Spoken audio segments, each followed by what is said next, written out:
Last time on Restaurant Startup. Help us take over the world, one cone at a time. A mother and daughter team impressed with a new finger food. Waffle cones filled with tasty mini meals. The meatballs are great. And while they struggled with their preparation. This is all we have left. She didn't make enough cones. And underestimated how much food they needed. I'm freaking out. You need to tell me what the hell is going on. They still received a $325,000 offer from Tim. I'm going to be 51% no matter what. I don't like the idea of being an employee of my own business. Only to turn him down. Will someone get a deal tonight? Joe Bastianich owns 30 restaurants and co-owns Eataly, a high-end Italian market. Tim Love is a celebrity chef with 5 award-winning restaurants and a retail empire. They're both looking for the next food visionary, and they're willing to put their money where their mouth is. Each week, Joe and Tim will give just one team $7,500 and 36 hours to turn this empty space into their dream restaurant. Then they'll open the doors to the public. It's really good. I really like it. If one or both think there's serious profit to be made, The food's good. they'll offer to bankroll the business with their own money. Tonight, 2 teams that see big bucks in small plate concepts. What do people say about your food? It's better than sex. Oh. I love nothing more than taking down a whole pig, making it into various different charcuteries. Will one of them walk out with a deal that could change their lives? This is Restaurant Startup.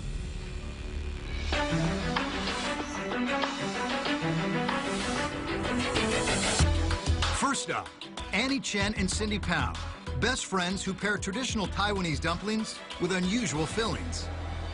We are Bling bling dumpling. both Cindy and I are originally from Taiwan, and our dumplings are the best in LA. We combine traditional Taiwanese family recipes with modern American flavors. If we didn't get investment, my mom, she want me to move back to Taiwan. I love this country. I want to follow my dreams.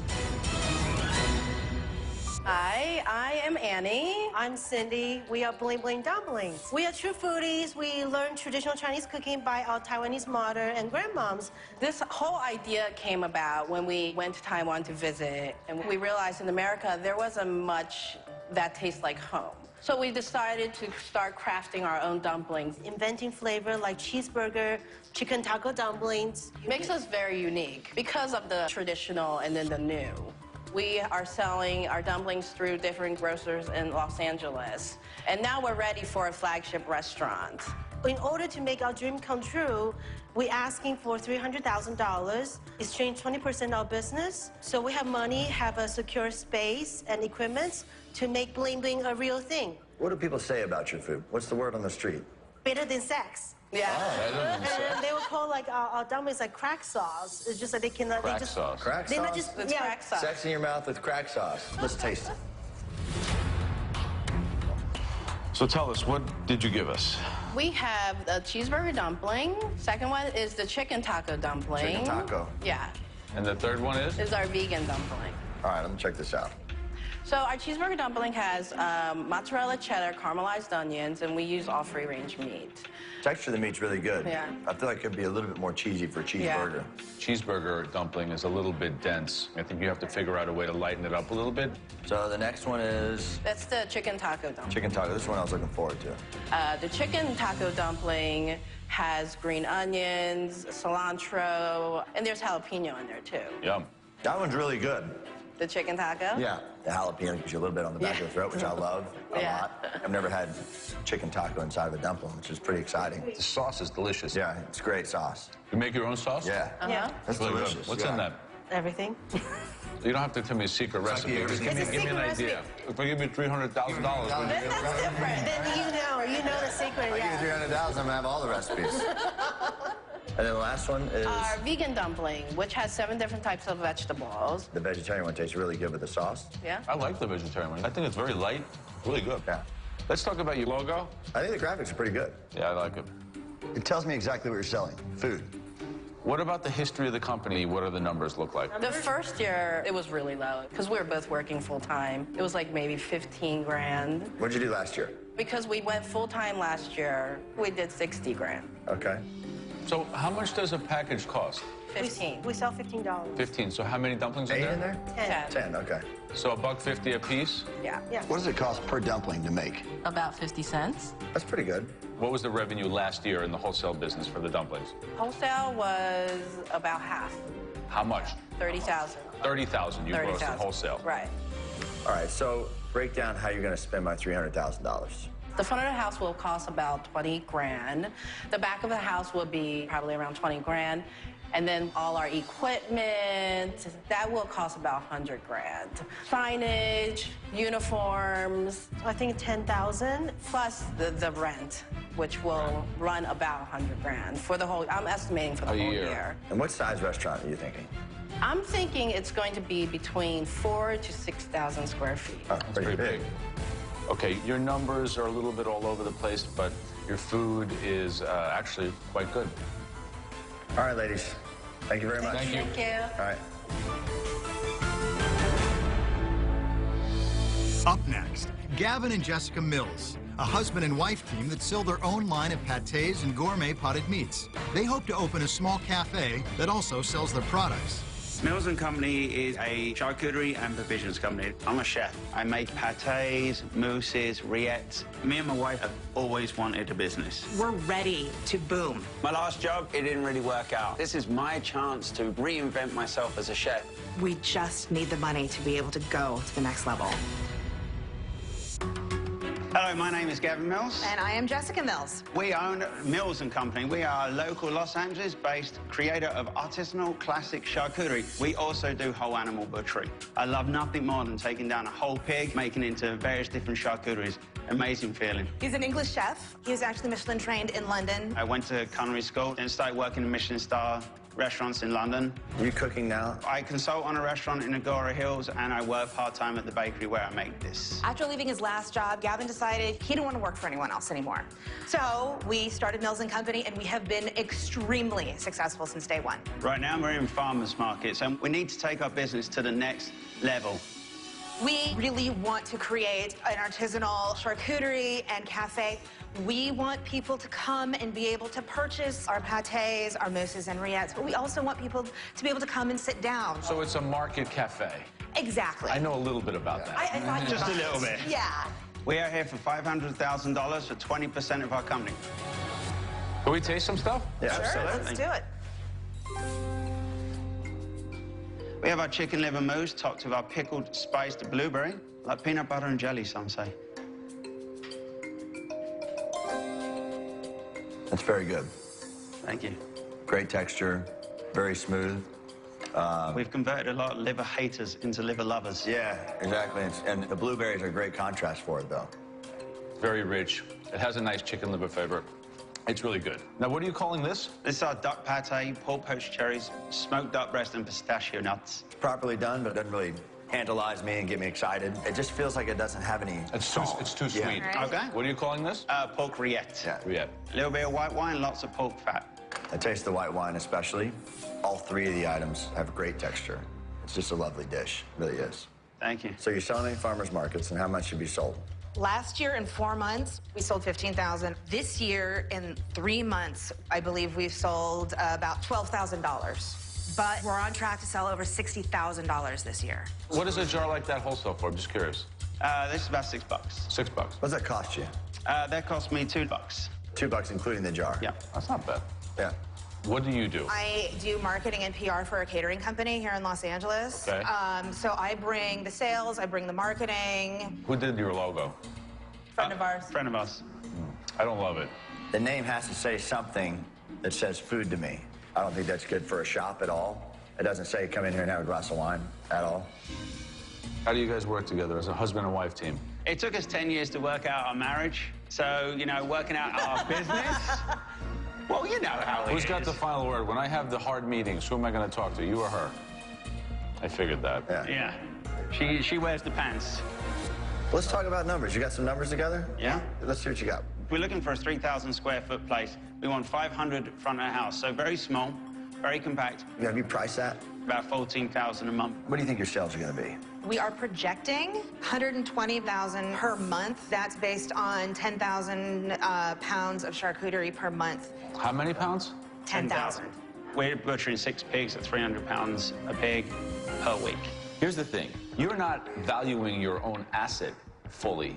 Your greatest value to me is cooking hot dishes of food that we can sell and make money on. Yeah. When I think about what you're trying to do, I think about charcuterie done better with a steak frites, a salmon and lentil and red wine sauce, and a coq au vin on the menu.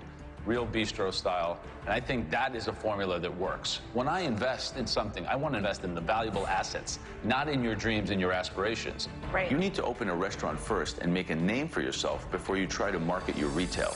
Make sense? Yeah, it does make sense. We'll talk about it. Great. And we'll let you know what we're going to do. Thank you so much. Thank you very much. So, we've heard 2 very compelling pitches, Mills & Company and Bling Bling Dumpling. But clearly, we can only have one go through to give them an opportunity.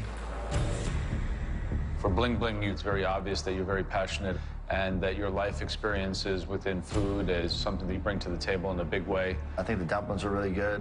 It's scalable, marketable. I see how it could grow. There's a real opportunity there. But, you know, your business sense, it makes me nervous, really nervous. For Mills & Company, you bring a lot of real life cooking experience, and the food that we tasted had a very clear vision to it. However, I think that going to any experience at night has to involve getting a meal.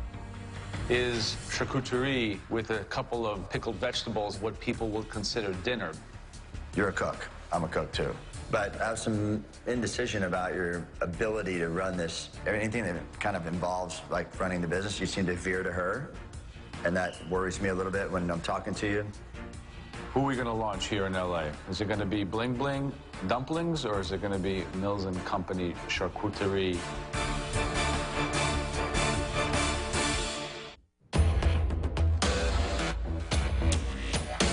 So we have 2 very, very different products here. With Bling Bling Dumplings, you have Southeast Asia dumplings, very much ethnic, Asian-based street food, whose ambition is to go to brick-and-mortar restaurants. And then with Mills & Company, you have very Eurocentric, old-world charcuterie. But we can only move one of you forward and give you $7,500 and 36 hours to test your concept right here in LA. I have to say it's a very tough decision, but we're going to have to go with Mills & Company. Thank you so much. Bye, guys. Thanks for coming. This could change our lives. It means everything to us, and it's Gavin's opportunity to shine. Congratulations. Thank you so much. Chef, so you need to create a restaurant menu That goes beyond just a charcuterie plate. We want to see the best of what you've done in the past, and we'd like to see your aspirations for the future all put on the plate right here. We're going to have our friends come in, chefs, food critics, taste the food, have the experience, be very critical, and then we'll decide, okay? Absolutely. Fantastic. Thank you very much. Thank you so much. Congrats. This is huge for me. I could actually stop working 2 jobs and I can focus solely on making my dream a reality.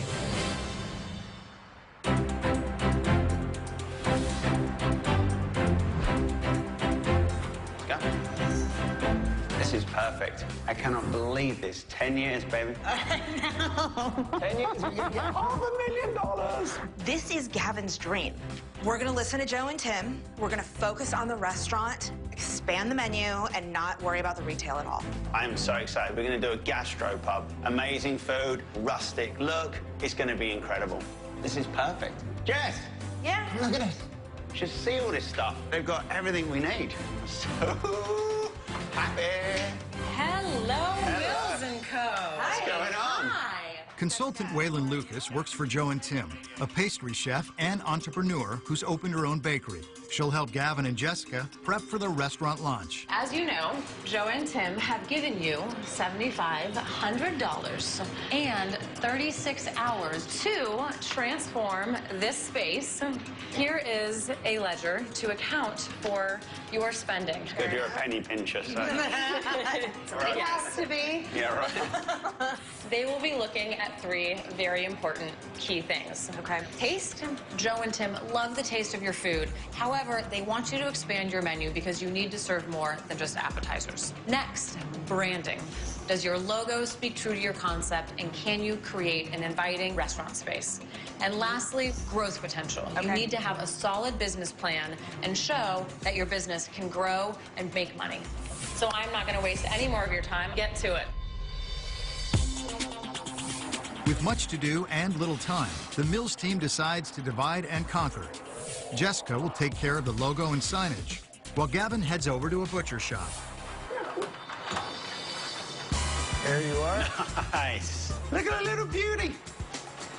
Ah, just what I'm looking for. How much is it? This one is $225. Perfect. I think I'm actually going to take both. Okay. I love working with whole animals because I can get it cheaper, because I can butcher it myself. The profit margins are just so much better. When I butcher a pig, I do snout to tail. Nothing goes to waste here. The 2 pigs total $463, but there's a lot more food still to buy. Joe and Tim weren't too excited about the logo itself. The name has to say something that says food to me. It doesn't say come in here and have a glass of wine at all. Gavin wants to try to incorporate a pig. Okay. Yeah. Okay. Were you thinking to incorporate that in the storefront logo, or and it really plays up the, you know, this is a food, the charcuterie. I guess we'll just talk more later. All right. Thanks, Sharon. It's great to meet you. Great to meet you. Thanks. Bye. Back at the restaurant, Gavin meets up with the designer to share his vision for Mills & Company. We want to do a gastropub. Casual environment, but really good food. Big Union Jack, right here. Big Union Jack. Of course, it's British. We need as much British as we can. Okay. Like the tabletop. Furniture with Union Jack on it. Of course. And you know you have a budget, right? Yes. I need to get all your numbers in order. All right, yes. Jess is going to love this. She's going to wish she thought of it. Then she's going to take credit for it. With only 30 hours left, Gavin must begin butchering the pig to prepare his charcuterie. I love working with whole animals. There's something very beautiful about taking a whole animal and just using every part of it. We're going to use the head for the head cheese. We're going to use the back legs for the bangers. We're going to try and use as much as we can. Jessica returns, and with no time to spare, Mills & Company needs to agree on their final menu. All right. Appetizers. Charcuterie and cheese balls. Obviously, yeah. Want to do watercress? Oh, right. Okay. Did we want to do the bangers and mash, which is very English. We got suckling pig. We got but no. Sorry. Should we do fish? Why don't we do fried chicken livers? It's America, sweetie. It's not England. I just kind of feel like we need one that's going to be a little bit simple, a little bit easygoing. And scallops is one of your signatures. You're really making my life difficult, woman. That's what I aim to do, honey. On the menu, I want to do liver. I want to do sweetbread. But Jess, she thinks we need a more safe menu. Gavin compromises and shifts his menu towards Jessica's more conservative approach. So let's order everything. Okay. And while they send off their grocery list to Waylon, the furniture Gavin ordered arrives. You'll love it. Trust me. No. Yes! Hey, look, I'm English. England just threw up in here. What the is this? Awesome. It's horrible. It's not horrible. Coming up. We're not going to lose $500,000 because you put us over budget. Yes, I get it. Actually, we didn't order that. I was gonna say, he said gnocchi. This is not gnocchi. You guys got to get the stuff straight out there. Having made all the interior design decisions on his own, Gavin's style of furniture isn't sitting well with Jessica. I'm going to have to say, I may have been wrong on the Jess is going to love it thing. She hates it. I'm about to throw up in here. It's horrible. It's not horrible. You do know it's going back, right? No, it's not. Yeah, afraid so. Well, we've already rented it. So now you've wasted our money? Get out. No. Get out and go to the kitchen where you belong. Get out. Come on. This isn't a wonderful, cozy English gastropub. It's friggin' Austin Powers. With 28 hours left to launch, Jessica takes control of the interior design, giving Roy a more practical vision. I'm thinking about warm and cozy and comfortable, but it's also rustic. I do have some walnut tables that are actually... Okay, bar stools. Well, those are within the same vein. Is that something that's going to be within that budget? The price for the new furniture is $3,942. When the $562 fee for the returned furniture is figured in, it brings their design budget to $4,504, leaving a budget balance of $2,533. Just as the furniture makes its way back to the truck, new logo samples arrive for Gavin and Jessica's review. How about we start with you taking a look at some of the ideas? These are awesome. I really like that. Okay. I really like that. Just very natural, very simpleness of it. Okay. That's great. Looks like we have a logo. Tim and Joe, I think, are really going to love the new logo. We really took to heart what they said about food-centric logo. I really think they're going to see that we paid attention and listened. The total cost for logo and signage is $1,100, leaving $1,433 remaining in the budget. As Gavin's food order comes in, Gavin and Jessica begin working on their business plan. Baby, I'm trying to figure out the monthly amount for staff. How many servers? We need 10 servers. Okay. Budget, that's Jess. She's great at numbers. Me, this is where I shine, the kitchen, my domain. Hey! Hi! How's it going? So, tomorrow is a very, very big day. There is absolutely zero room for error. So, I'm going to give you 2 hours to come up with your complete menu. Exactly how you're going to present it to Joe and Tim. Let's do it. Okay? See you then. Thank you. Thank you. So you want to peel me like 15 Yukon Gold potatoes? Gavin, this peeler's awful. We gotta go faster than that, baby. I know, Gabby. I'm going as fast as I can. All right, charcuterie board's done. I've got the pickles, got the mustard, got the blueberries, got the chicken liver, got the head cheese. I'm doing the polenta now. I still got a lot of potatoes left. I'm sorry. You're going to be done with all your... I'm still going to be peeling... Probably so, yes. But I'm gonna do the charred tomato vinaigrette. If you can find the watercress next, right? It feels great to be back in the kitchen, running my own restaurant, doing what I do best. This feels amazing. I'm on such a high right now. Ready? Yep. 2 hours later, Waylon returns to taste the menu. God damn it. Talk me through it. All right. Let's go dish by dish. All right, so first we have a pan-seared diver scallop. Okay. It's on soft polenta with a roasted tomato, caper, and basil vinaigrette with just a little arugula salad. What's your food cost for this item? About $4.50. What are you going to charge?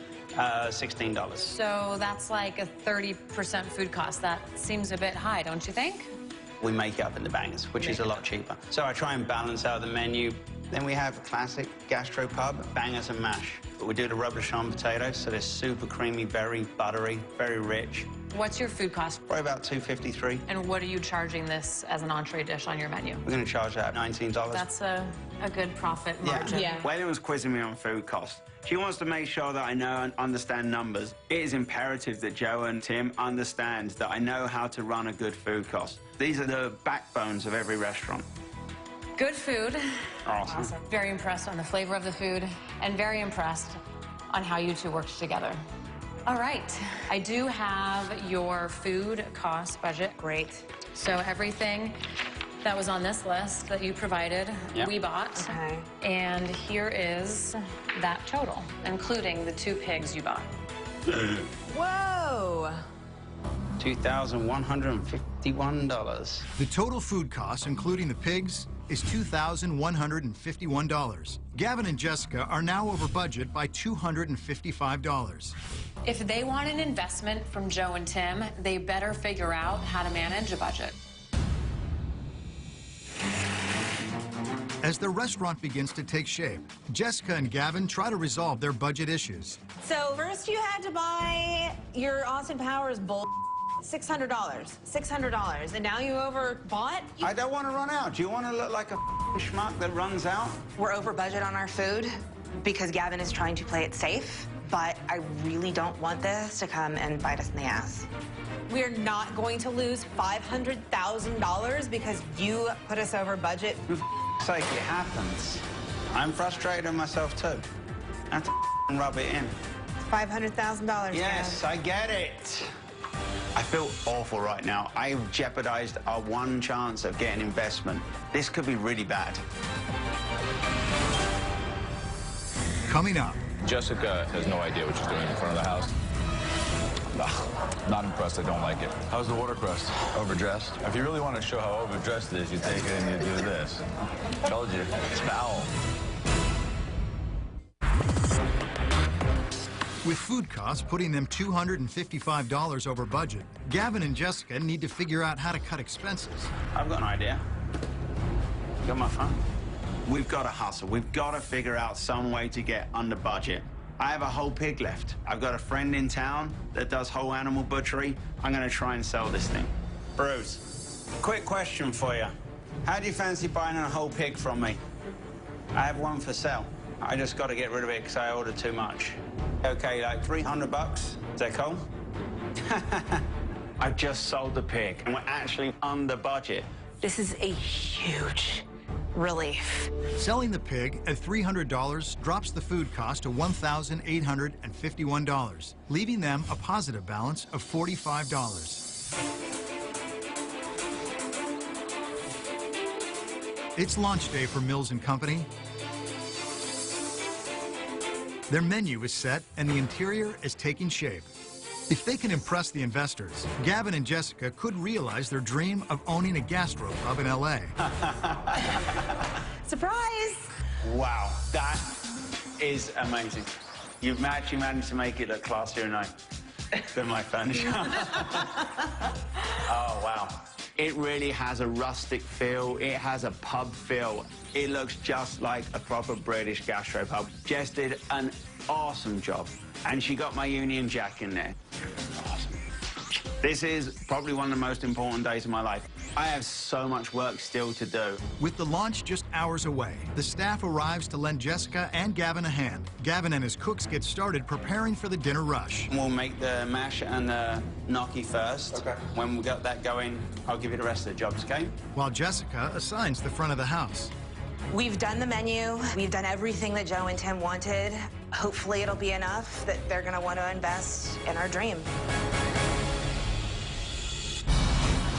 Joe and Tim arrive. I'm kind of excited about this one. Me too. This is going to be a good one. They'll be watching closely to see if Gavin and Jessica have been able to transition their concept from just charcuterie to a full gastropub. Hello. Hi, gentlemen. What do you think? I think it looks fabulous. Yeah. They clearly paid attention to what we're saying about the logo. Name's good. I like the pig up there. How did they do operationally? They did great. This guy is a restaurant guy. He's a chef. He knows what he's doing. That's not the issue. The big issue, I would say, would be the money management. I'm as concerned in his ability to make profit and be able to manage a budget as I am his ability to cook. Let's go inside and check it out. All right. That looks pretty good. I feel like I've been transported to the west side of London in a gastropub. We haven't really seen a room kind of come together like this yet, and so it's impressive to me. And the woman in the hour. Jessica. You've done a great job here.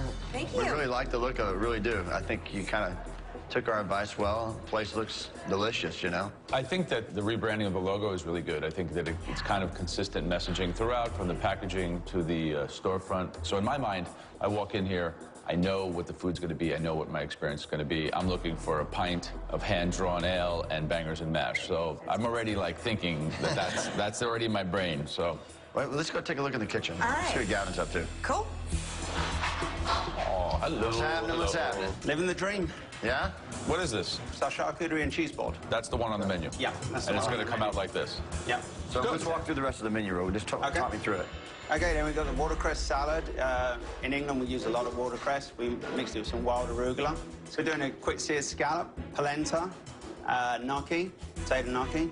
Gnocchi. And then we got halibut fillet. And then we have our bangers and mash. The menu it doesn't really say different. Who's directing the service out front? Jessica. Bing, bing, bing. Jessica Hands. The little up here. firecracker. Yes. No, but all kidding aside, she doesn't really have a lot of front of the house experience. Are we really set up to deal with the front of the house? Yes. Yeah.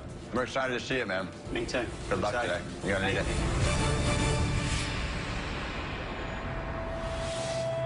The doors are finally open, and Joe and Tim's VIP guests start arriving. They include some of LA's finest chefs. Melina Davies, owner and chef at Olive and Thyme. Chad Colby, chef at Cheese Spaka. And Elia Boomrod, owner chef at Gorge Restaurant. Their reaction and the reaction of other diners will certainly have an impact on Joe and Tim's decision to invest. I really like the logo. I love the red pig, and I love how the lettering is kind of blurred on the edges. I think that's really cute. There's 2 charcuterie boards, please. Right away, I get a flood of orders. I just got to make sure the servers use the correct table numbers and don't make mistakes. I need 2 charcuteries, one very quickly, okay? It's got to get out quicker, man. Okay. Table 7.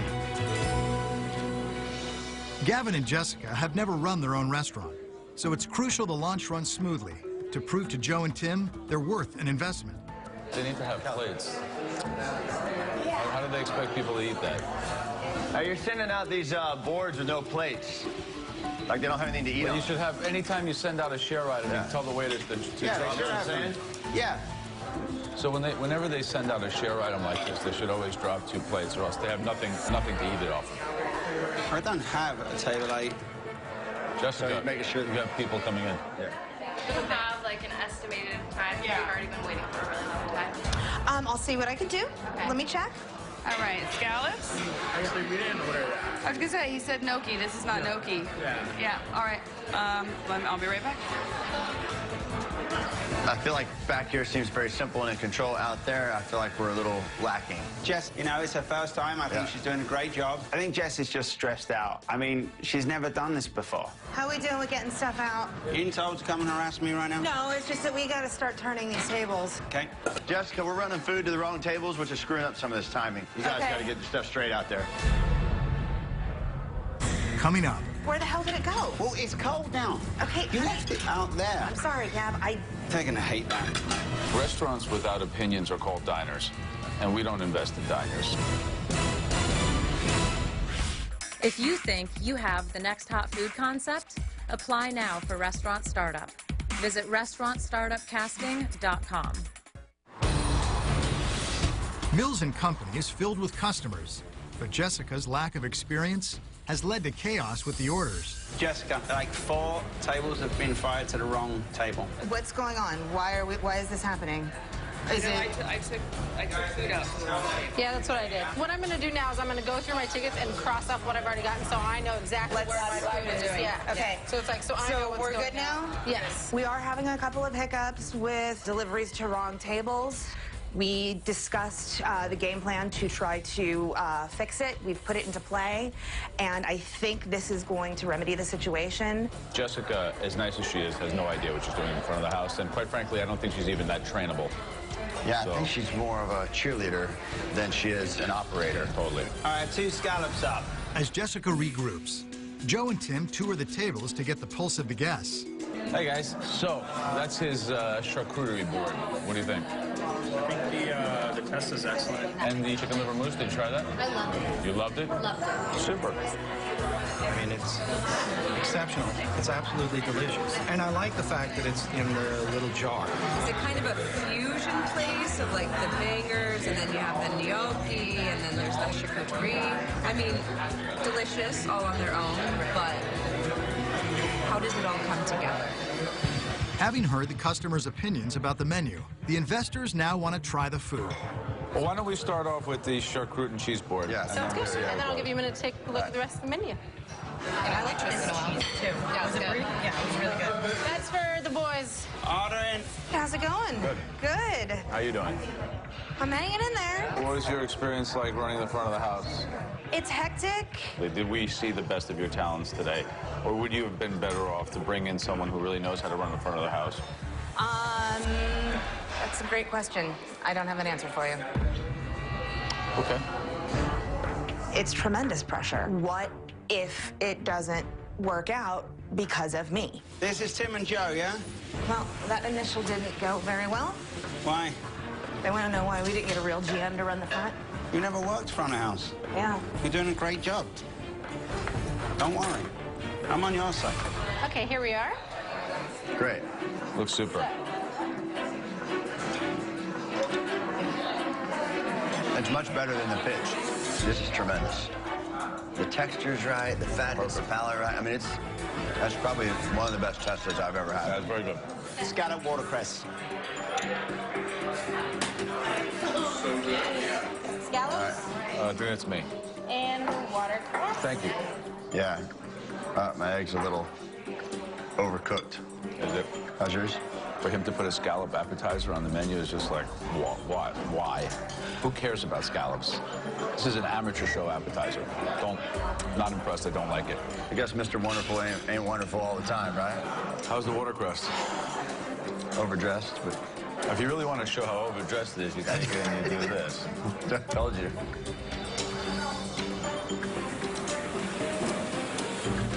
Okay. Okay, Gav. The egg was overcooked. It didn't run. I'm really nervous right now. We could lose this because of me.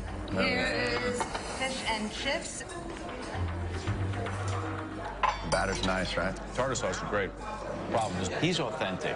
Yeah. I think on some of these dishes, we're not seeing any authenticity come through. This couldn't be a more boring, safe menu. Jess, you left it out there. I know. I'm getting it right now. Where the hell did it go? I have to take it now. I don't even want to send this elk. It's overcooked. Okay, just go. There's no choice at this point. They're going to hate that. Oh, huh. There you go. Awesome. Thank you.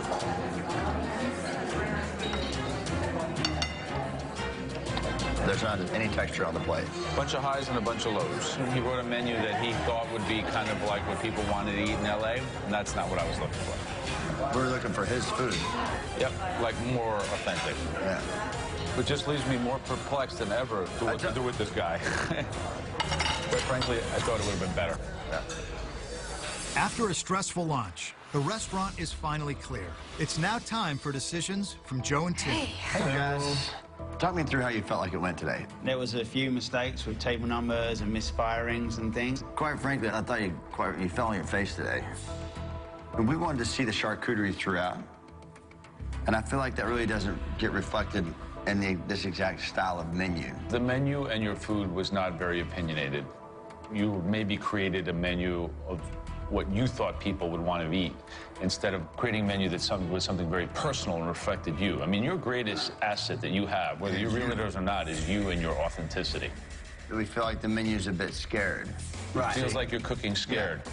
Because there's a lot of people who can cook good food. There's a lot of people who can sear scallops, and a lot of people who can make gnocchi. You know that. Yeah. Yeah, I mean, very well executed. But what makes this place unique? Right. So then a couple of things go through our mind. Is his heart really not into being a restaurant chef anymore? No, I think that was us trying to please everyone and not doing what we're passionate. I think that's exactly what it was, yeah. So you don't want this menu? No. Not that menu. What we're looking for is Gavin. Well, exactly. We didn't see Gavin. Right. You know, the scallops, polenta, that actually is, you know, Jess. And it is about us. All due respect, I mean, we're here to invest in him. You're very nice, you're his wife, you come as a team, but quite frankly, we're really interested in him. I think that maybe I'm just guessing that the input that you had kind of steered him to a more safe menu instead of really doing the kind of food that's very in his DNA to do. I mean, you've been St. John, Fergus Henderson. I mean, that's kind of what I'm thinking. Right. You know, when I think of you and what the potential Wait, is. if you say you'd love to do that, why didn't you do it? Because I was playing it safe. You need to have a restaurant that says who you are. That's what makes good food. Restaurants without opinions are called diners, and we don't invest in diners. For another heaping helping of Restaurant Startup, visit the show online. Go to cnbc.com/restaurant-startup. Restaurants without opinions are called diners, and we don't invest in diners. So we want to kind of go over pros and cons of where we're at. Pros are this. The charcuterie we had today was, I thought, excellent, and the place looked great. I liked the way the branding happened. I'm like, oh my gosh, this is going to be, it's really exciting. And then I also think that you are excited and passionate about this particular product. On the negative side, on the cons, you know, running a restaurant is clearly not your forte. No. Joe, what do you think? I think the #1 pro that you have is you. You're authentic, you're real, you're a British chef. No one can ever take that from you, and no one can buy that. The cons are that today we didn't see a great example of what you are as a chef, unfortunately. I just feel like scallops, salad, you know, gnocchi, it doesn't really convey gastropub. We're still here at the table because we like you, and we think you're investable. And I think that everything we've seen so far is causing us to have a lot of confusion about what to do with you. Today was not the best representation of me, but you obviously can see what I can do. I have a skill set, and it is butchery, it's meats, it's producing good, soulful food. You kind of checked out of the restaurant? No, it was good actually to be back in the kitchen. It felt really, really good. How long has it been since you haven't cooked? I mean, I've been cooking, but not like that, and it's been about 8 months, 9 months, almost a year. Yeah. But you haven't been working in the kitchen? No, not like that. So why'd you get out? I'm gonna be honest, I got fired. Ah. And that was a huge wake-up call for me, and... You think that knocked you out of the restaurant? I think it knocked my confidence. Do you miss it? Yeah, a lot. You're asking for $500,000 for 40%? Yes. I mean, in your heart of hearts, after this whole experience, can you think that's a reasonable request? No.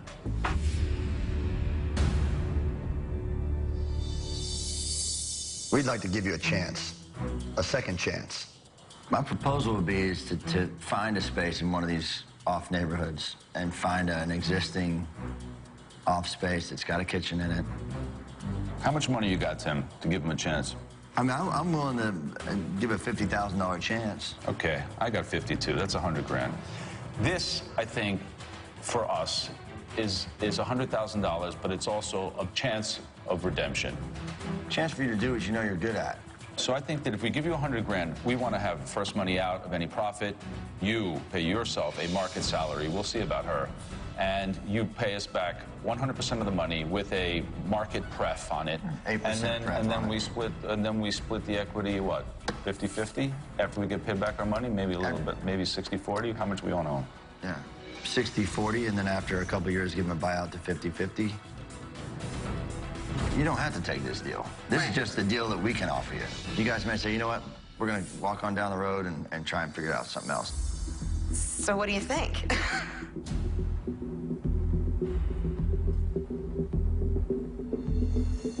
I mean, yeah, I would love it. Okay. I mean, a small place is always my dream.